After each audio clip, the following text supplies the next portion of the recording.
Hello, nerds! Thank you for joining me here on Nerd News Clips. This is the second channel. This is the place for all of the short-form content as well as the individual sections and just generally speaking smaller things. If you are into the longer form content, youtube.com/generallynerdy is the place to go see that. With that out of the way, let's get into this.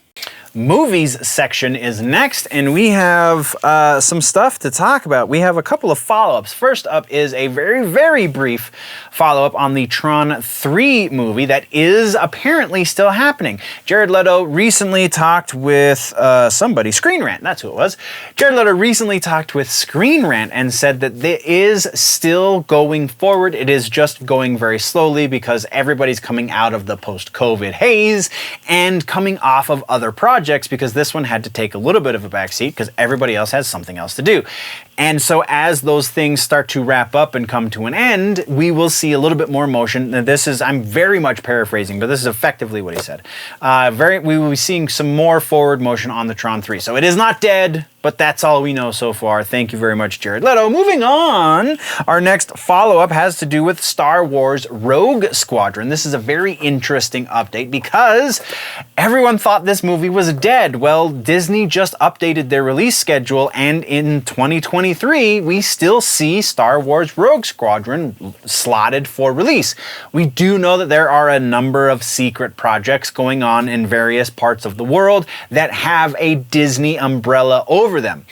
Most of them are presumed to be untitled Marvel projects because all of those untitled Marvel projects, there are more of them than there are of the Star Wars. But very possibly a lot of what's going on behind the scenes could be related to this Rogue Squadron movie. That's all we really know. It was just a really brief thing, and kind of, I feel like maybe Disney meant to do it under the radar. The other possibility here is copy-paste is a thing, and somebody just copy-pasted the previous schedule and forgot to change this one. So could go either way, though it does seem to definitely still be going in the direction of making a movie. So our final follow-up for this section is the Aqua Teen's Hunger Force movie. The next one, we've talked about this previously, there is going to be another one. This is going to go straight to Adult Swim. It is thanks to Dana Snyder, who is the voice of Mr. Master Shake himself. Dana Snyder said that he has read the script, or has at least seen a script, and says that things are going forward in much a similar fashion to what we talked about a moment ago with TRON 3. As people are coming out of projects, things will start to pick up a little bit more steam. But a script does exist. It has found its way to at least one of the voice casts, so it should be a matter of time now before we start getting regular updates from the Aqua Teen Hunger Force movie. And then we have one piece of news.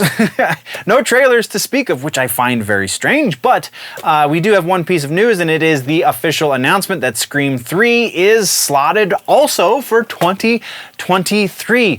Wow, this is so weird. Courtney Cox has recently said in interviews that they are supposed to be going into active production on this movie within the next 2 months.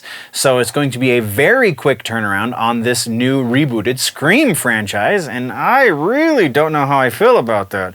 While I did appreciate this most recent Scream movie, it's still modern horror at its finest, I guess you could say, so very mixed emotions about this. But, you know, continuing on, we have suggestions for the movies section, and if you haven't already, The Batman is going to be the suggestion for this episode. The Batman is getting, I think we're looking at over 600 million worldwide box office so far, so definitely on the way to hit a billion, though the Chinese release didn't go quite as well as anticipated, and I still need to look into exactly why that is. But as it stands right now, we are looking very closely at over $600 million, so we're over halfway to the $1 billion mark. I do say this with a little bit of caution, because this is not the best Batman movie that has ever been made. It is a fantastic Batman movie. It is arguably the third best Batman movie that's ever been made. The first two being, of course, The Dark Knight and Batman Begins. But yeah, so very good, very, very, very, very much worth the $1 billion. But not the best Batman movie you're gonna see. So that is the suggestion for movies this week. Once again, this has been just a brief segment from the larger episode that has been posted over on the main channel, youtube.com/generallynerdy. Go over there for the long form content, or just subscribe here if you want it in bite-sized chunks. Thank you very much for joining me, nerds. We'll see you in the next one. Before we go though, always remember that if it's generally nerdy, it's probably here.